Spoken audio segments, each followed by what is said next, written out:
30 de septiembre de 2017. 4:50 a.m. I wake up and write in my dream journal while Dad and Rick get ready to go and get some ice. Later today, we're gonna take some ice to Abuela Luz. I can't wait to see her. I wanna hug her, kiss her, and tell her that I love her. 7:15 a.m. I think this is the most sleep I've had in a while, even with the earlier interruption. Why do I still have a headache though? 7:40 a.m. We're on our way to Santa Isabel, all four of us. The mission? Take the ice to Abuela Luz. So far, so good. But there are a few pisa huevos along the way.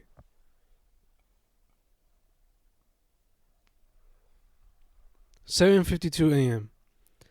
Dad's driving at 70 miles per hour, clearly over the speed limit. We're already going through Yauco and then we see it, the damage left by Rio Luchetti. I'm surprised how some houses managed to stay up, but I'm shocked at how a family farm, was destroyed, leaving that family with very little income, and those homes that were left standing are probably useless now. I can't imagine how it all looked like earlier this week. 7:58 p.m. That's close to 80 miles per hour now. I'm getting a little scared, to be honest, even though he seems in control. Lots of trees down in Guayanilla and Peñuelas, but that isn't new. 8:05 a.m. The coast of Ponce near Las Cucharas isn't as fucked as I initially imagined. However, having a tree landing, a big one at that, on your house during a Category 5 hurricane has gotta be scary. Living with that tree on top of your house in the aftermath has gotta suck a lot of balls. 8:14 a.m. We stopped at Reliable in Ponce that needs to check something regarding the truck payments. As Mom said earlier, aquí se derrite el hielo. 8:20 a.m. I just received some text messages from Michelle. She sends her love and her anger.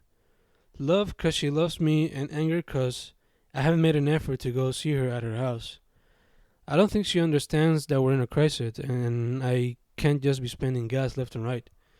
She knows I've been busy, and I called her yesterday to tell her to come with us today. But her home phone was dead, and her cell phone apparently too. I know she wants to see me. I want to see her too. But we gotta make our trips count. We've been able to see each other 'cause her sister has to come to Sabana Grande, or 'cause she's had to come down from the mountain where her house is. She's taking advantage of opportunities where she doesn't have to waste much gas. It isn't like she's made a big effort either. I think there's some form of understanding that we can see each other on a limited basis. I just hope she doesn't forget that. 8:28 a.m. I tried replying Michelle's text, but the limited phone service doesn't allow it, and it fucking sucks. 8:47 a.m. The center of Ponce got pretty fucked up. Trees everywhere, especially around La Católica and the art museum, and this doesn't even compare to the east or center of the island. 8:58 a.m. As we go through the old number 1 La Carretera Vieja de Ponce a Santa Isabel, all I see is destruction, houses without roofs, and houses completely demolished. Trees everywhere, power poles and cords too, all forms of debris around the streets, businesses destroyed, just destruction, and people desperate for supplies, looking for food, water, ice, and gas. It's truly sad, and the pueblo of Santa Isabel is in the same condition. 9:24 a.m. We arrived to Abuela Luz's house, and there she is, talking to her vecinas, and there it isn't, the mango tree. Well, it is and it isn't. It is on the floor, chopped to pieces, and it'll take years before it grows back. It is all surreal. 9:27 a.m. I take another look at what's left of the mango tree. I just sob and cry. 10:36 a.m. A kid just called me Papa. It felt kind of weird, but also kind of nice. Can't wait to have that feeling every day. 10:49 a.m. Just saw Titi Gladita, the wife of Tio Elvincito. She gave us a warm hug and kiss. Another shine and brightness. 10:54 a.m. The birds fly all around us in this big Selecto supermarket. I know it might be unsanitary, but they are beautiful. Their chirps are music in these difficult times. 10:59 a.m. We met a childhood friend of Dad's. The man was all laughs. That's what we need right now. Positive vibes. 11:12 a.m.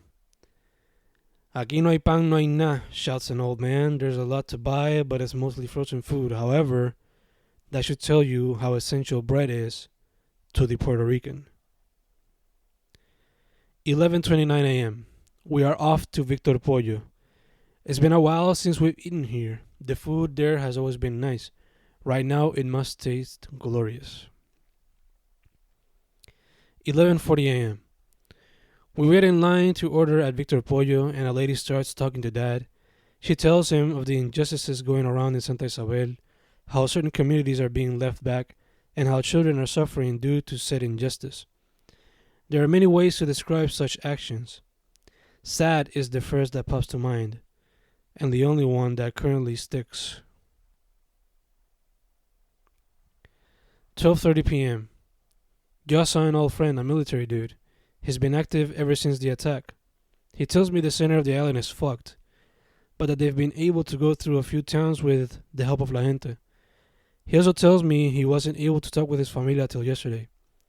He says he's happier now, even if he has to be working basically 24/7. 1:17 p.m. We eat, all five of us, together, as a family, in Abuela's long dinner table, as it has always been done. It feels good. It feels normal. Sori, Abuela's vecina and best friend, comes in and they start remembering their younger years, when they were young moms and Dad was a kid. It's nice. We all laugh. Abuela needed this. We all needed this. 1:20 p.m. I was finally able to communicate with my mesa familia. So far, almost everyone's okay. Haven't read or heard anything from some of them. Hope they are okay. My only message, estamos vivos, lo amo. Both true, but the second part was the most important. 1:53 p.m. It doesn't matter what time it is. If it's a holiday or a crisis, Abuela will always complain about my and my cousin's tattoos. I guess it's something we'll always have to live with. 2:02 p.m. It seems like every day since Maria I've had a headache. It freaking sucks. I wonder if it's the pills. 2:37 p.m. Talked to Eduardi, told them everything's fine. Talked to Adri and Nashi, did the same. Miguel, Leslie, and Christian arrived, more good news. Teodito, Titi Gisela, and Puru arrived, more good news. Now we enjoy our family time, sharing stories and laughs. We hug, we kiss, we say we love each other, we enjoy this moment, we cherish it as much as we can. 2:42 p.m. Dad found one of Abuela's old coolers. He's washing it so we can take it home. More space for ice. 3:27 p.m. Finally got some access to the internet. All I got from it was a mixed bag of emotions which included anger, hope, love, sadness, and fear. 3:38 p.m. We're on our way home. It was great to see Abuela Luz, Teodito, Titi Gisela, Puru, and so many familiar faces. It felt great talking and reading from other loved ones too. Despite so much darkness, there's still light to be seen. 3:54 p.m. Hay uno comiendo mierda aquí al frente, carajo. That's Dad's catchphrase whenever he's driving and someone is driving really slow up front. And yes, that's what's happening right now. 4:05 p.m. I try to sleep, as I often do when Dad drives from Santa Isabel to Sabana Grande, but I can't. Dad's fighting with the people driving slowly, Mom's commenting on the destruction she sees, and Rick woes at everything that amazes him. Not to mention that the island's carreteras have holes everywhere. 4:08 p.m. I think about Landy and her current situation. She says I'm not making any sacrifices.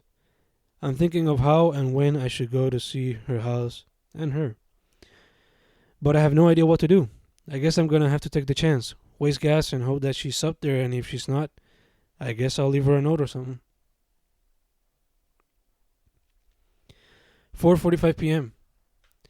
I go to the only place near home where there's phone signal, so I can call Landy and maybe plan so I can go visit her tomorrow. But there's no answer. 5:44 p.m. The lady in charge of the Department of Education said today the students can start going to the schools on Wednesday. This lady's crazy. Kids and their parents don't have that as a priority right now. They're fighting to survive and have some form of peace. 6:11 p.m. According to the radio, there's people stealing gas of cars that are parked in their own houses. Apparently, there's people taking power into their own hands, using bullets if they have to. Chaos is slowly erupting. Aid needs to arrive, and fast. 6:39 p.m. Lots of promise but little delivery. That's what politicians tend to do. 7:45 p.m. Landy came home. We solved our problems. Miscommunication can do that. I might see her again tomorrow or Monday. Let's see how everything goes. 8:08 p.m. It's only Saturday and we're already planning for Monday. Yep. We're in that type of situation. 8:30 p.m. There's no water. There hasn't been all day. At least since we arrived. Guess we're using botellones tonight. I'll wait till 10 p.m. 8:32 p.m. I hope Guillo and Sandy are okay. In the short time I've known them, I've come to consider them the big bro and sis I've never had.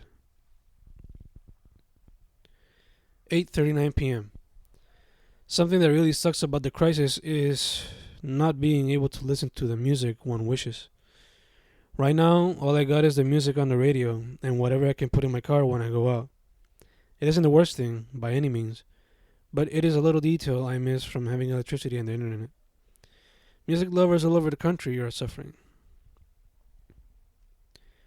8:49 p.m. There's Bolero and Música de Cuatro on the radio. It's nice to listen to all those classics.